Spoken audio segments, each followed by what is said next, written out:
And it's just a huge honor today to be podcast interviewing John Keating, which I think is so damn cool because here we are in the month of October. Anybody who lives in Ahwatukee, the only thing that gets you through the summer is knowing that you're going to go in the fall, and you start to get out of the hundreds. Then you have the first holiday, Halloween, then Thanksgiving, then Christmas. And it's just my season. And man, when I think of Ahwatukee and Halloween, I think of you. Oh, thanks. I think of the Crypt Escape Rooms. By the way, we know we've even had guests on the show that have been in your deal, and so I'm sure this is going to be your busy season. So you might not even know what the Crypt Escape Rooms are. It's called Break the Crypt. John and his wife Tammy are parents to 5 children ranging in age from 12 to 2. They opened the Crypt Escape Rooms in August of 2016 after John had been working as a training consultant for several years. Traveling out of state every week became tiresome, and they began looking for something that would allow John to be home with the family more. After doing some research and visiting other escape rooms, they thought this looked like a fun business and felt they could bring something new and different to the area. And he's got and his website is breakthecrypt.com. And at the end of this, he's got some YouTube. If you went to YouTube and typed in the Crypt Escape Rooms or just John Keating, you'll find his YouTube videos. But we're gonna there's like 5 of them we're gonna play at the end. But so anybody who doesn't know what the Crypt Escape Rooms are and is looking for something scary on Halloween, take it away. Well, I'll tell you what, it's not super scary. It sounds scary, and we get a lot of people who come in there, especially our infirmary room, because it does have a little bit of a creep factor to it, but it's really all in your head. There's nothing super scary. But creepy can be scary. It could be. It could be. Depending on how you look at it, I suppose. We actually chose that name for 2 reasons, and it all goes back to the derivative of the word. Part of it being the crypt, meaning a small enclosed room, and then the other part of the word is in words like encrypted and decrypted, where you're talking about cryptology and puzzles and things like that. So it actually kind of has 2 meanings, which is why we So like I didn't know. I don't know how I made it to be 55 without knowing that. But a crypt is a small room. Mm-hmm. Yeah, like so use it in a sentence. So like a small room under in a basement where they may historically bury people. So a crypt is a small room, kind of hidden off to the side in a basement, used for whatever. Okay. A lot of times they use it it's a for crypt, burials. and then you're playing on the word encryption, meaning that once you're in this crypt, it's kind of going to take there's puzzles and codes and all things that you need to figure out to get out. Yeah. Exactly. So people think, the crypt, and think it's going to be scary, and things are going to jump at you, and it's going to be bloody and gory. It's nothing like that. It's a lot of fun. So we have the crypt, and like I said, it's not super scary or anything, except for the infirmary does have a little spook factor to it, but it's really it's as scary as you want it to be. Is what I tell people. You're a family man. You got 5 kids, and I feel your pain. I have 4. I raised 4 kids. Mine are 22, 24, 26, 28. So this is what you're going to look like. That's what I have to look forward to. Yeah, all your hair will fall out. Is it a family thing? I mean, you got a 2-year-old. Would you take a 2-year-old to that? 4? We've had people come with infants strapped onto them and baby carriers, strollers, all that stuff. Yeah, totally family friendly. I've got 5 kids, so we keep everything pretty family friendly. The puzzles themselves, we gear towards like 14 years and older, just because of the complexity of them, and there's going to be some maturity level to get in there and touch all of our stuff without wrecking it. So we say 14 and up if you're going to have a group of kids that don't have any parents or adults with them, 14 and up. Anything younger than 14, we want the parents and stuff to be in there. But yeah, we have people come in with little ones, 5, 6-year-olds, and they run around and they get to do stuff too. So it's fun. So your website is breakthecrypt.com. Correct. Who's your well, first of all, I take it it's an evening weekend thing. It's not a Monday through Friday 8 to 5. It's mostly if hours? you look at our public bookings, they are available evenings and weekends. You're right. We're closed on Sundays, and the stuff we do during the day is typically corporate events. We do corporate team building stuff. People come in and do lunch and. And how many? What size? Like, how many could you do for a company? So our 2 rooms, the Puzzles of Superstition Mountains room, we can get up to 10 people in there, and our infirmary, we max that one out at 6. Occasionally, we'll do a couple more, but it's a smaller space. We keep it at 6, and so at any given time, we can have 16 people in between the 2 rooms. Any larger groups, we have a couple of different options. We either switch them off, so we do one room and the other one waits in the lobby, and then they switch. And while they're in the lobby, we have games and board games and Jenga and stuff like that to play. We also do what's called our Ultra game, which is good for anywhere from 20 to 100 players. We do a lot of that for corporate bookings, where we can get a large group of people involved. And in fact, 2 weeks ago, we did it right there in our lobby for 20. I think we had 25 people. That we set up tables and chairs in our lobby, and we ran that game there. So we actually have solutions for small groups to get together and for big groups to all work together in the same game. And where is this at? Our location is 4302 East Ray Road, right next to the Jamba Juice. The small cakes that just went in were right in between the 2. And that building out there, you have the freestanding building on that corner. No, I don't. I wish I did. No. There is a building on that corner. Yeah, that you remember? Do you know what that used to be? Yeah, it used to be a bank. Well, even before then, it was a. Help me out. Schlotzsky's. Schlotzsky's. That's right. I cried for 40 days and 40 nights when they closed down the Schlotzsky's. Now I have to drive all the way in to buy REI Sporting Goods. Yeah. Yeah, that's how committed I am to the Schlotzsky. I don't even know what it is. Do you even know what it is? I appreciate your dedication. Yeah. It's some East Coast sandwich. Some guy from the East Coast told me what it was. Is it a Reuben or something? But anyway, yeah. So right where the Schlotzsky used to be, then it's a bank, and what is it now? It's just empty now. It's just empty? Yeah. And so you're right in there, and there's a salon in there. Mm-hmm. Yep. Cinea Salon's right next door to me. There's a nail place right there, too. And she plugged you on her show. Oh, awesome! When she's came awesome. in, Yeah, she's coming. She gave away one of the clues, though. Oh no! Are you serious? Yeah.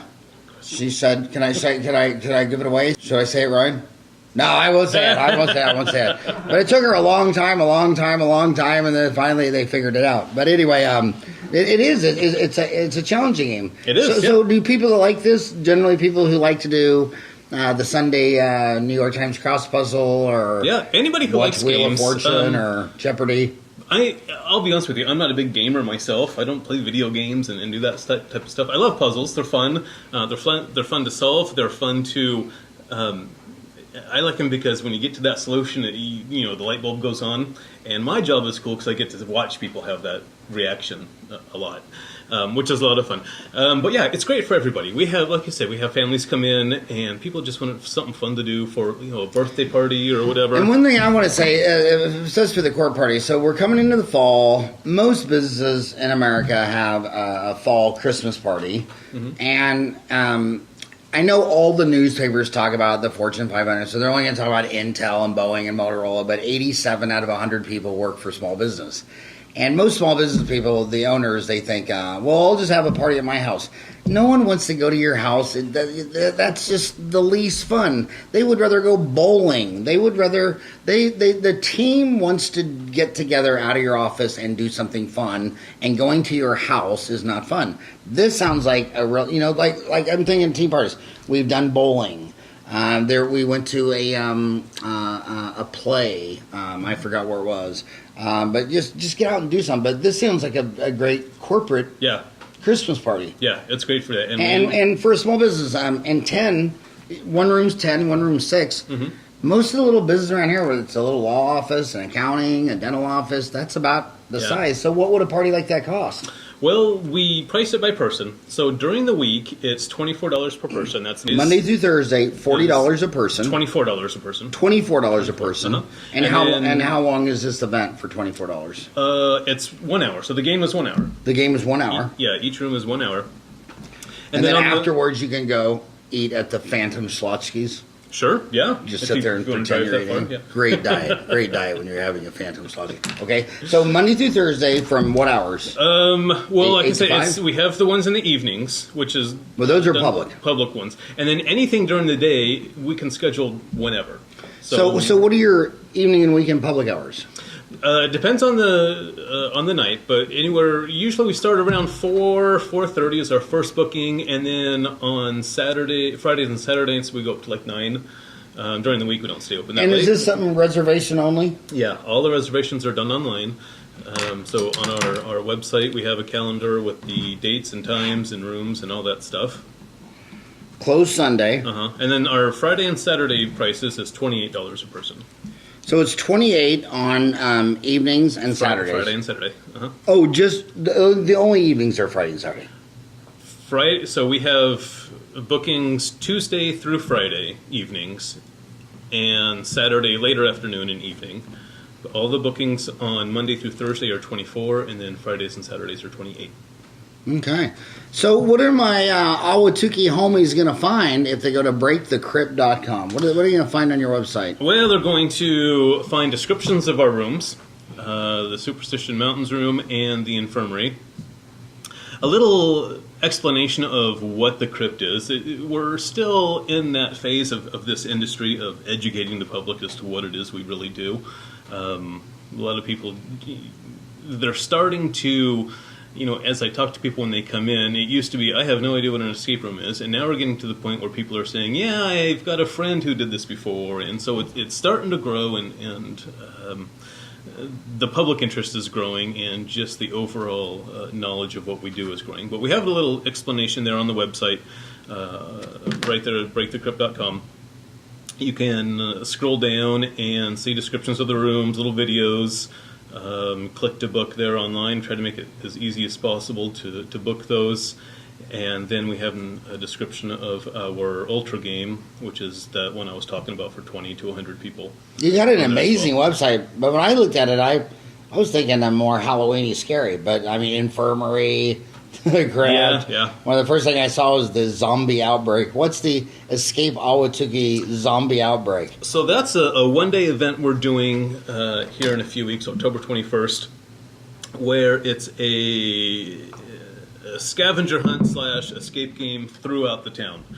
Throughout Ahwatukee? Throughout Ahwatukee. It's all in Ahwatukee? So we'll start out at our location, and then there will be clues to take you out to other places, other businesses that have gotten involved, things to find throughout the city, and we'll have a point system. So you'll go around, you'll find things, you'll solve a puzzle, you'll go somewhere else, find something else, solve another puzzle, all around the town, and collecting points as you go for the various things that you find. And how do other businesses get involved in that? So I've been in contact with a lot of businesses. Unfortunately, I can't tell you which ones because that's part of the game. Yeah. You gotta figure out which ones. But yeah, they want to email me. I think I still have a slot or two open if another business wants to get involved. Do you give out your email on the show, or you just want to go Sure, to the it's on the website. My email address is john@breakthecrypt.com. Super easy. John@breakthecrypt.com. Mm-hmm. Nice. So that's a special one day, and what day is that? October 21st. October 21st, and what is that, a Saturday? That's a Saturday. We've got 2 games. Both of them are sold out, one at 4 and one at 6. Wow. Okay. So the booking online, that's a pretty sophisticated feature. Did you program that yourself? No, we have a third party that does that. That does all of our booking. So another one you have is Puzzles of Superstition Mountains. Mm-hmm. I take it that has something to do with the Lost Dutchman gold mine? It does. In fact, the objective of that room is to find the map that he's left behind in his abandoned cabin, which is super fun. So you have, the interesting thing about what we do is that when Escape Rooms started, it was physically you had to get out of a room. That was your objective. You had to figure out how to unlock the door to get back out. Turns out, fire marshals and insurance companies don't like businesses doing that too much.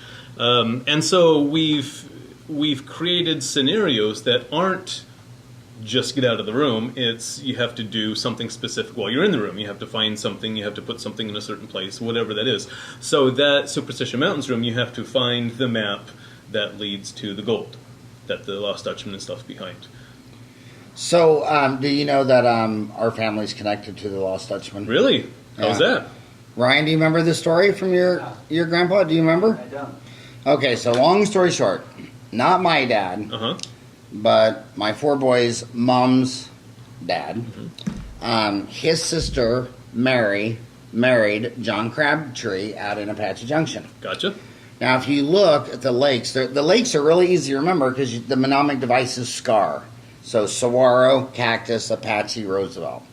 Well, when they built that dam, they made those dams, they flooded those 4 areas. So they named, if you look at the branches of those coves, they're named after the farms they flooded. It was kind of a nice way of saying, we just flooded the Keating farm, so we'll call this the Keating Cove. So one of those coves is the Crabtree, and the Crabtree is my boy's mom's dad's sister Mary married Joe Crabtree.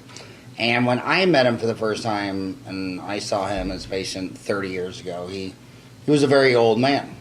Well, they all lived up there. They all say, and I don't think I get sued by any of this, so I don't even care. It's Ahwatukee Uncensored. They say that he was a stagecoach thief. Oh. And he would rob stagecoaches, melt it down, and then he'd come in town when Indian school was way out of town on the edge. And there was a bar there, and he'd sit there and drink till he ran out of gold. And he said he had a gold mine up there. That's awesome. And then the amount of gold that he took, the scar would be the size of a football field. You know, I mean, it'd be a huge mine. And they've never found a scar ever. But everybody that knew him said he was a stagecoach thief, and he'd melt down the jewelry and the watches and all that, and say that he mined it. And they say clever. He was that's the story according to. So what would that be? That'd be my boy's grandfather's sister's husband-in-law. All right. And so you know why one of those is Flatiron? You know why it's called Flatiron? No, I kid you not. He claims that there was a bunch of them in covered wagons, and they had gone out, and when they came back, it had been rains, and it was flooded, and they couldn't pass for like 5 days, and they had ran out of everything, and they sat up there. No, tortilla flats. Oh, tortilla flats. And they sat up there, and the only thing they could make and eat was tortillas for 5 days. Wow. And then when the river finally went down enough, then they crossed. So they always, to that day forward, called tortilla flats, and that happened when he was just a little boy.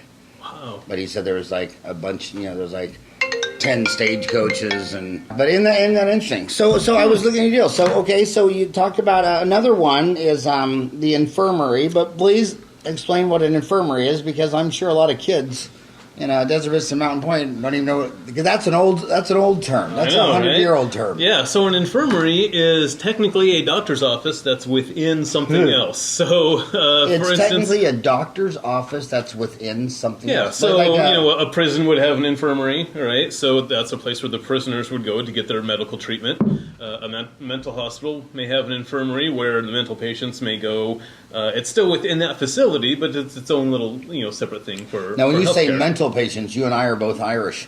What did Sigmund Freud say about the Irish? I don't know. What did you say about it? My degree's in psychology. I should know this. Hey, Sigmund Freud said the Irish, which I'm 100% Irish, the Irish were the only ones that were incapable of psychotherapy. He said we were that crazy. And I want you to tell you, on behalf of Conor McGregor, I take that as a compliment. But so it was an infirmary for the mental home within a hospital. What else would it? Okay. So the infirmary, the story behind the infirmary in our escape rooms is that for several decades, the doctors there have been experimenting on the patients. Now, several patients have died, all of some mysterious virus. However, one patient has managed to escape, but he's already been infected, and he's got 1 hour to live, which means that you and your team has 1 hour in the infirmary to find the antidote to this virus to save the patient's life. So you have to get in there, you got to solve puzzles and do a bunch of different things to find the antidote to save the patient within the 1 hour that you have allotted. You know what's weird about the infirmary? Would you ever want to be a patient in an infirmary? No. And you know how they always say, kids, history always repeats itself. And if you go back every 100 years, you look back at 100 years ago, and half the time you say, I can't believe that people believe that. That's silly. And then you'll also hear some, things just don't change.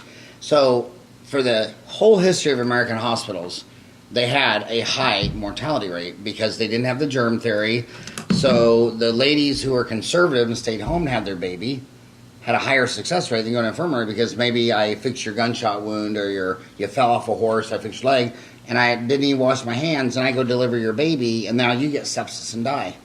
And what's funny, being a dentist, is, everyone's lately has been talking about gun violence, how many people are killed by guns. They're throwing around 35,000.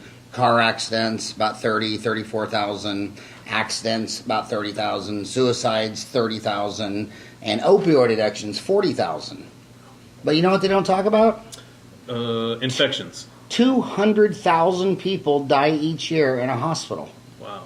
And it's because they gave them the wrong pill, they gave them the IV, you got MRSA, you got some infection, you had a hip transplant, the hip's fine, but you got a staph infection, and nobody wants to talk about. And then when, and it's tough because conservative people, when they get a rash, they're like, well, I don't want to go in a building where all the sickest people in Mesa are. I mean, I'd rather go to, the Crypt Escape Room. I mean, why would you want to walk in? And then what's really silly, I can't even believe, even with my friends who are dentists, they'll say, oh, one of our dentist friends have a hospital, he had a heart attack, let's all go visit him. And I said, why? You can FaceTime him. Why would you want to walk into a building and say, hey, how you doing? I'm here for support, when 200,000 people die each year in just hospitals?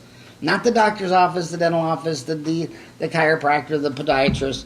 And it's so funny how things never change. So you could update that name, the infirmary, and just call it the modern hospital room.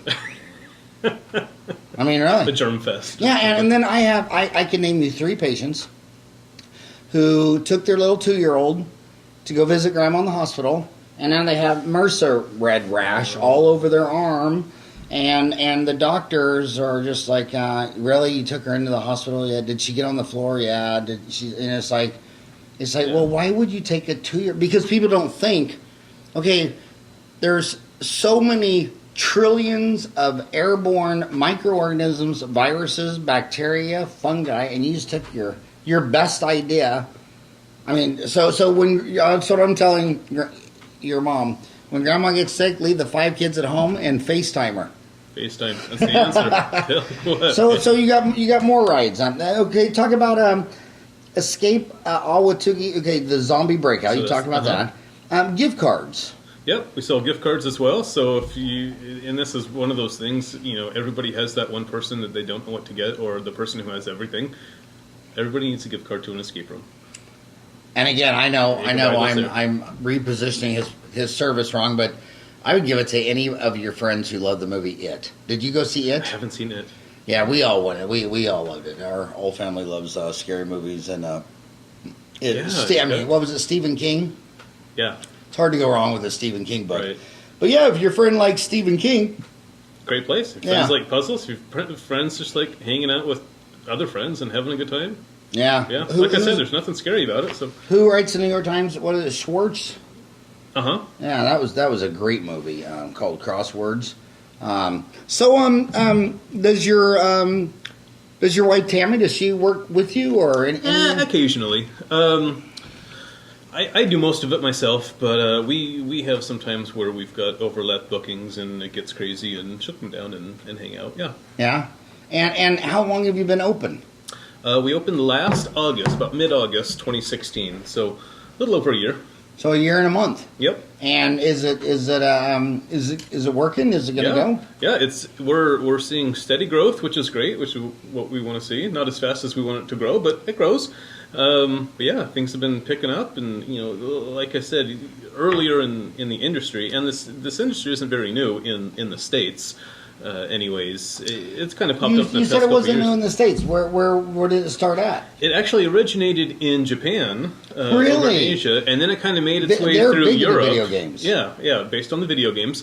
So it started in Asia, kind of made its way through Europe, and then it hit the States probably about 4 years ago. And when did it really start in Japan? Geez, I don't even remember. That was probably 5-6 years ago now. What's this, 2017? Yeah. So it started there, and like you said, it was based on those old '80s games where video games where you could get in and then you get to like Myst or something, and you get into it and you have these little promptings that come up and say, hey, try using your blah blah blah, and then you have to use this to get through the wall or whatever. It was kind of based on that concept where you had to do certain tasks to progress through the game. And then somebody came up with the genius idea of actually making it a physical room or a physical experience that you could do. And then it started building into, teamwork things where you actually had puzzles that you had to interact with other people in order to make something work. And then it just started growing and growing, and the States is just kind of the last people to get involved in this. So now, is this a franchise, or do you just implement Nope. the concept? Ours is not. There are a couple out there. Ours, we built everything from the ground up, from the... Did you travel around the and United States or the world, or looking at other ones, or did you do all your homework online? We did some local ones here. And when I was traveling, I got to see some things, but nothing out Are you of the the only country. one in Ahwatukee? Yes, there is one. There was locked in a room with a zombie that's up off of Elliott, right off the freeway. They've been around for a little bit, but I don't hear much about them. There's one on the other side of the freeway. We don't cross the freeway. Yeah, we don't cross the freeway, so yeah. And there's there's right. out in Tempe and Mesa and Gilbert. Yeah. So. But yeah, we're the main one here in Ahwatukee. Nice, and I think that's what's cool about podcasting in Tukeetown, and is spread the word about things like that. So how long have you lived in Ahwatukee? I actually live in Gilbert. You live in Gilbert. We came out to Ahwatukee. Okay, if you're in Gilbert with 5 kids, you got to be Mormon, LDS, or Mormon. Yes, and 5 kids. Yes. I grew up in Kansas, and anybody who had 7, I grew up with 7 kids. Every family of more than 6 kids was Mormon or Catholic. Catholic, yeah. I never met a Lutheran or a Presbyterian that had 7 kids. So you live in Gilbert. We live in Gilbert. Live to work. Yep. Yeah. Yeah. So we when we were looking for spaces to open the escape room, it took us a long time, way longer than we wanted it to, probably about a year. That we looked and looked and looked and looked, and finally someone said, you need to check out over in Ahwatukee, because I had looked right there off of in Casa Paloma, right there off the freeway on the other side of the 10, hoping to get something in there, and that didn't work out, so we just kind of kept looking around the valley, and we started looking over here, and it just made sense. It looked like the perfect spot for it. It really surprises me that it took you a hard time to find a spot, because it looks like if a UFO flew over Phoenix, they'd think the most successful franchise in Arizona would be Space Available. Right. I mean, where I'm at 48th and Elliott in the Safeway Plaza. I mean, half that plaza is empty, and it's because of Amazon. Yeah. Well, here's the thing with our business and our industry, though, is because a lot of people don't know exactly what it is we do, and we explain it to people, till we're blue in the face. But trying to explain to a landlord what we do, and they think, that sounds kind of weird. So trying to find a landlord, I understand there's lots of space available, but trying to find someone who says, yeah, we wouldn't have an escape room in our location, in our strip mall, or in our whatever, they get really freaked out about it. So the landlords didn't want it. Right, yeah. Just because they don't understand what it is. They think we're going to come in and paint everything black, and it's going to be like... And these landlords, just because there's space available, they're not desperate. Like at 48th and Elliott in Safeway Plaza, there used to be a Walgreens there, but they wanted a drive-through. So when their lease expired, they went across the street and have a drive-through, and that's been vacant ever since. And half the place is vacant. And that big Walgreens deal, a medical marijuana deal, wanted to go in there. And they went and asked all the residents, and they said no. And the reason they said no is if you study those medical marijuana dispensaries, do you think they're more likely to get broken into? Yeah. Yeah. And people don't like to use their debit cards and have a paper trail. So they got all this cash and all this weed, and the landlord studied it, and she came and she gave us each a 3 or 4 page summary of it, and they said, "Do you want that? Just so there's something there?" And everybody's like, "No." But what's funny is 30 years ago, when I came here, none of the landlords, the commercials would let dentists. Now you see dentists everywhere. Really? They didn't want dentists in? No, because they said, well, no, this is a mall. This is a retail. We want clothing and books and yogurt, something to complement our anchor Fry's or Safeway or Trader Joe's or Albertsons and Abco. And it was so funny because 30 years later, who was the most stable tenant that went into all those places? Dentists, vets, chiropractors, podiatrists. Right. And what was funny is some of these franchises that I've been in that center for 30 years, like, were you here line? Remember El Pollo Loco? Oh, yeah. That was the greatest tasting chicken. It was right in the lot. Every time you went there, it was swamped. It was tasty. It was my favorite lunch, and they went bankrupt. Some of these franchise yogurt shops and ice cream shops and creameries, and I can even remember every business that's gone bankrupt in just my center. So landlords are finicky. Yep, they are. It's hard to get it right. And then trying to find the right spot that is zoned correctly.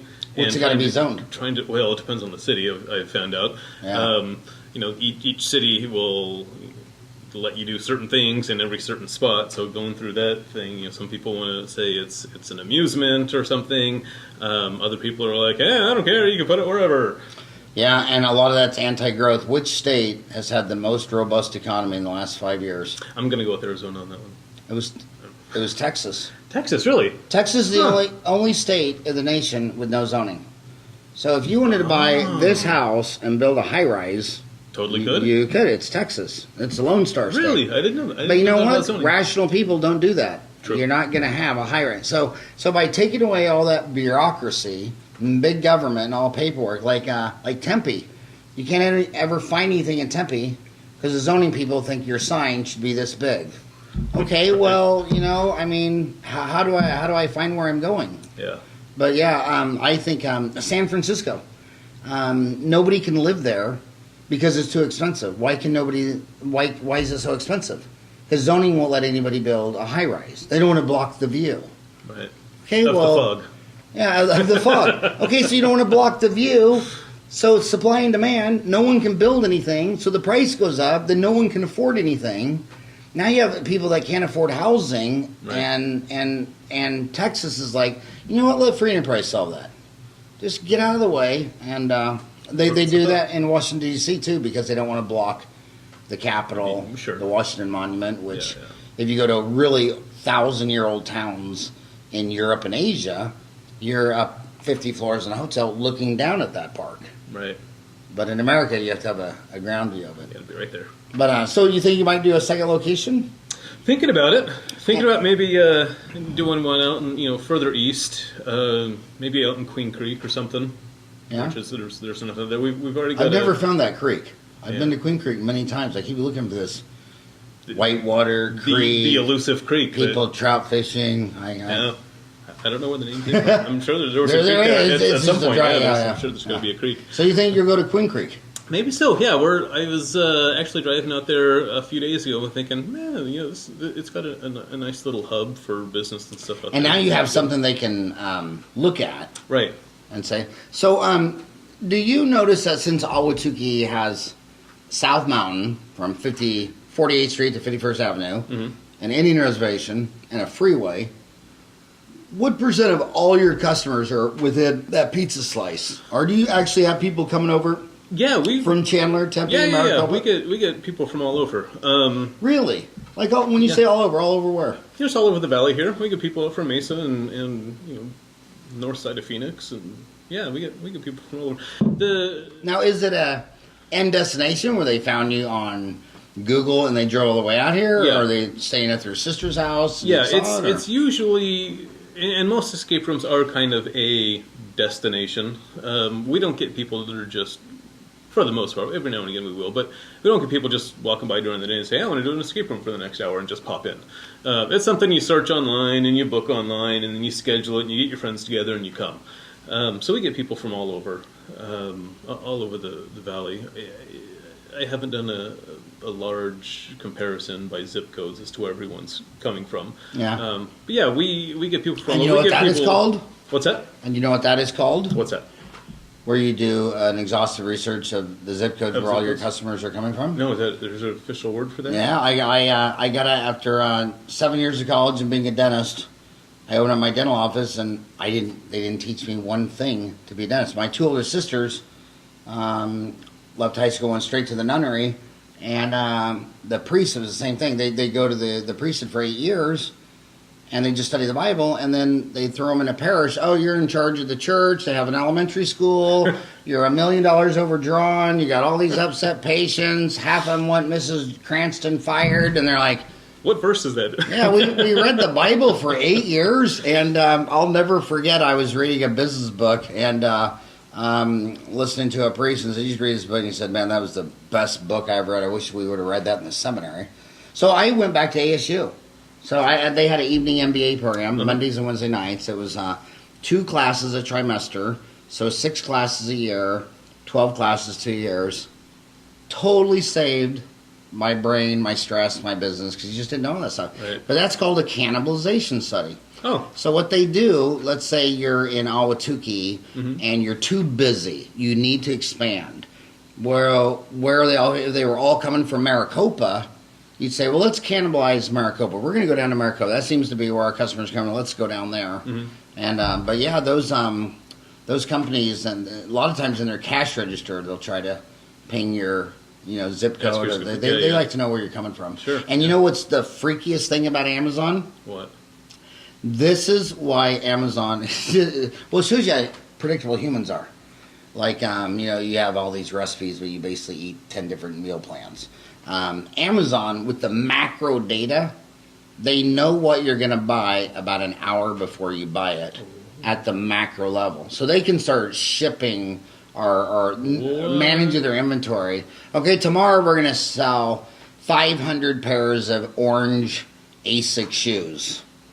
Tomorrow they'll sell 500 shoes. Wow. Yeah, they don't know exactly who it is, but the algorithms and the predictability, I mean, you either have milk and Special K every morning, or you have oatmeal, and at a level that they're at, it's so predictable that they now claim they know what you're going to buy an hour before you buy it. That is crazy. Well, that would explain how fast they can get it to you. Yeah. It's already on its way by the time you buy it. Yeah. Wow. That's cool. Yeah, it's strange times we live in. Yeah. Well, is there anything else you wanted to say about your Oh, my goodness. your deal? Because when you're done, then I thought what we'd do is we'd have Ryan put in your 5 or 6 YouTube videos so that they get so they can see the room, see the facility. Yeah. You can See also me on go the video, to breakthecrypt.com. Anything else you want to talk about?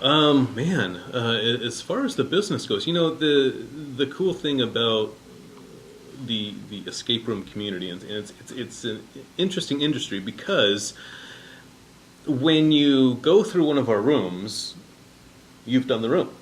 If you come back and do it again, you know all the answers. So it's not as fun to do it the second time unless you only made it a quarter of the way through for some reason, and you come back and do it again.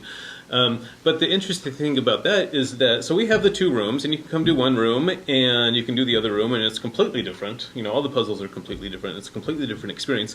But, and all escape room owners know this, is that once you get your customers through all of the rooms that you have, they're not your customers anymore, right? It's not one of these repeat things like you say, buying milk. You can't come to the crypt every day and buy a gallon of milk and, and cycle through it like that. And so all of us, or some of us, escape room owners are kind of connected. So that, for instance, somebody calls me up on a Saturday night and says, hey, do you have any availabilities? And I say, no, but try, this guy and this guy and this guy. And they do the same for me. So we kind of share some of those customers, because once you tap into that customer base and you have people who are looking for escape rooms and you have nothing left to offer them, it doesn't hurt you to send them off to the guy down the street or to somebody over in Mesa or Scottsdale or something. And so it's a really cool community as far as business owners go.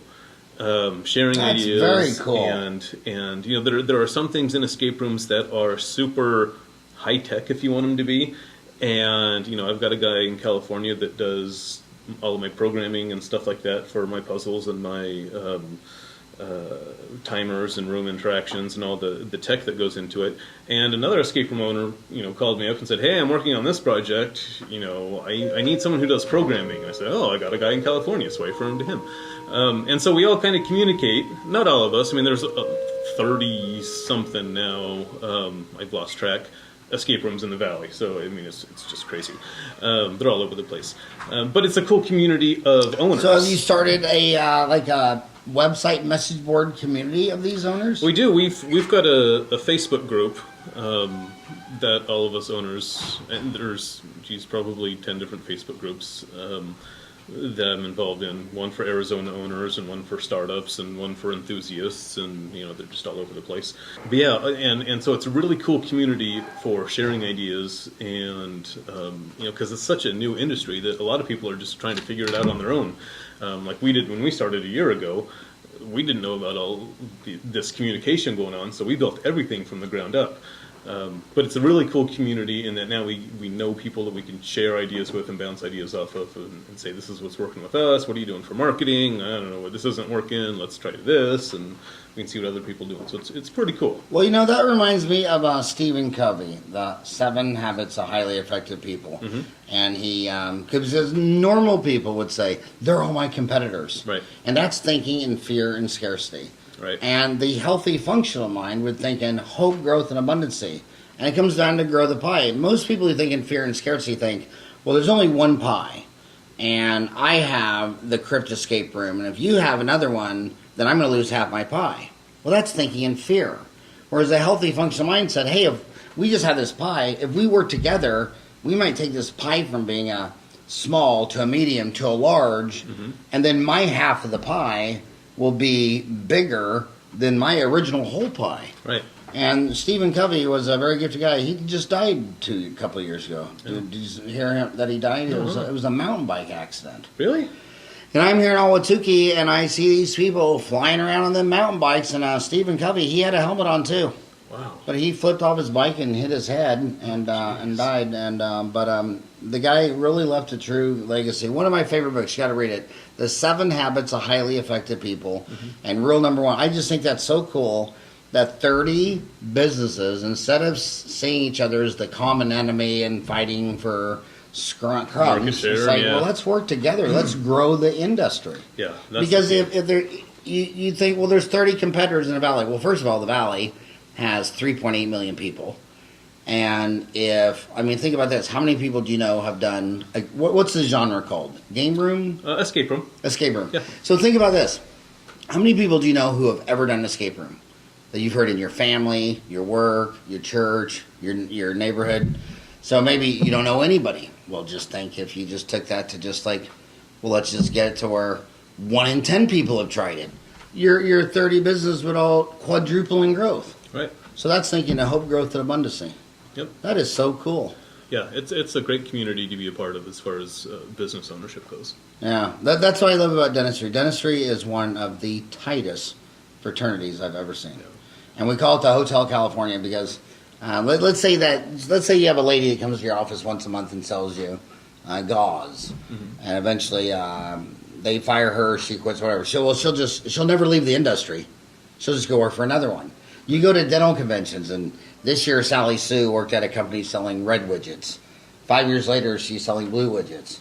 And there's so many people in that industry that have, but basically anybody that gets a job in dentistry, they never leave. Yeah. And it's very tight fraternity. So that's very fun, very healthy, very functional. Anything else?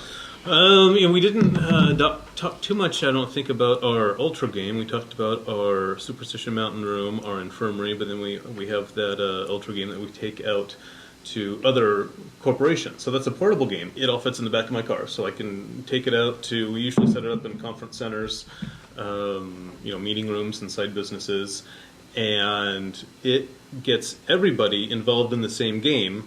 And you think, well, how do you get 100 people involved doing one thing? Well, they're not all doing the same thing, and so the next question is, well, I want this to be a team building event. How do we make sure everyone's working together? Well, that's built into the game, so that it's a large game that breaks the group down into smaller groups.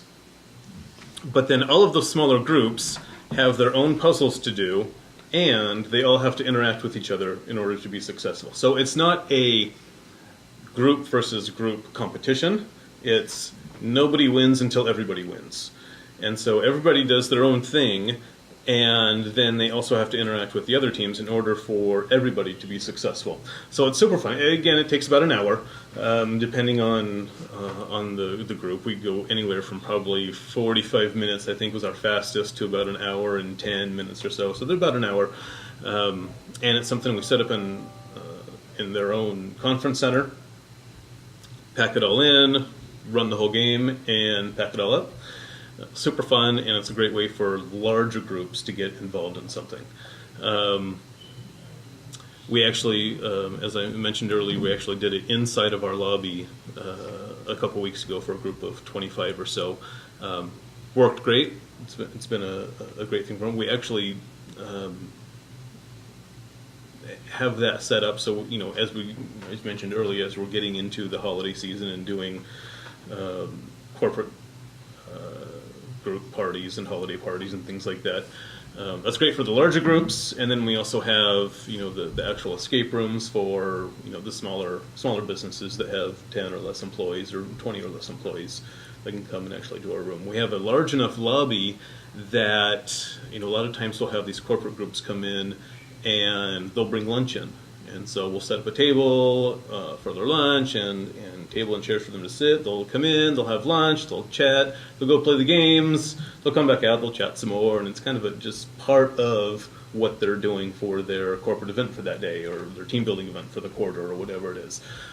Something that you don't see a lot of other escape rooms have. Most escape rooms dedicate as much of their square footage as possible to their games.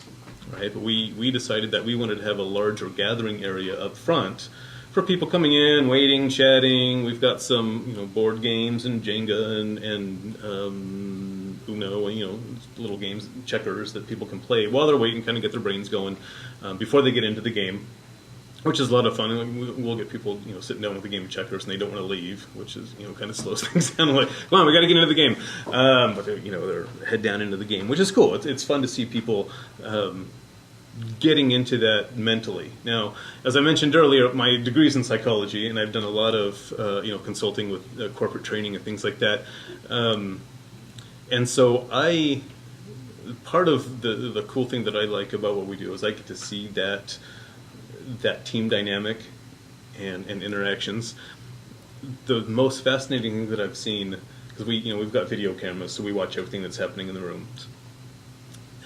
It's fascinating to me to see different demographics come in. So we'll have a group of teenagers come in, and they will see things and solve things in a different way than the adults will when they come in.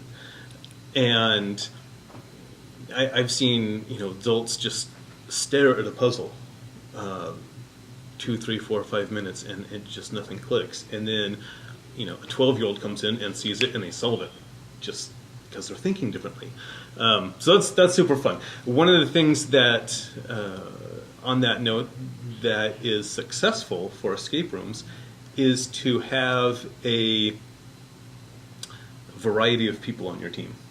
Right? So if you have a whole group of engineers come in, they're going to miss stuff. If you've got a whole group of art students come in, they're going to miss stuff. But if you have a group that is a variety of people with different knowledge sets and backgrounds and ways of thinking, they're going to be the most successful. So we get, you know, these corporate groups come in, and you can tell they all kind of think the same, just from watching them and the way they go around the room and figuring things out. So that to me is fascinating from the psychology side of it. That's probably one of the cool things about my job, is being able to see how all those groups interact and how they act differently. Our infirmary room, we get these groups come in, and because they're expecting it to be super creepy and scary, they psych themselves out. Like, so they're afraid to open a drawer or open a door, and there's nothing in there that's going to be scary, but they're expecting it. So watching all that interaction take place is just fascinating to me. So it's a great business to be in. It's super fun. One of the other things that's different about what we do is that most escape rooms that you go to, you have some objective, whatever that is, whether it's physically unlocking the door to get out, or finding something, or solving something, or building something, whatever it is, and a timer. And those are the two main elements, an objective and a timer. And so if you beat the timer, you win. We introduced a third element, which is our scoring system that you won't find in most other escape rooms. I don't know of any other ones in the Valley that do this. But this scoring system allows the players to be as competitive as they want to be. So if you want to come into the room and have me feed you the answers, we can totally do that. Right? If you're just not into thinking, you just want to have fun, you just want to kind of see what it's about, come on in and hit the hint request button, and we'll send you a hint, and it'll move you right along through the game, and you'll be done. Most likely, you will beat the 1 hour deadline. Everyone has a great time. You can also decide that you want to solve this entire thing and not have any help from the outside and not use the hints at all, and see how well you do. And that's totally up to you too. But our scoring system is based on the time you have remaining when you solve everything and the number of hints that you've requested. So if you want to go through and just have a great time and just request hints and get hints of the whole thing, no problem at all. Those will cost you points, so your points won't be as high. But if you want to come in and actually compete with your friends and do two separate groups and see who can come out with the best score, regardless of how fast you get out, then you can do that too. You can make that competitive. So you can have a group from high school marching band versus your high school football team. And you can come in and have the same experience, but you can actually compete for a higher score or a faster timeout, however you want to do that. So we've kind of built that into the escape room experience. It gives it a little, it requires a little more strategy because those hints are going to cost you points, and so you actually have to figure out when you want to hint or how close you think you are to an answer before you ask for a hint.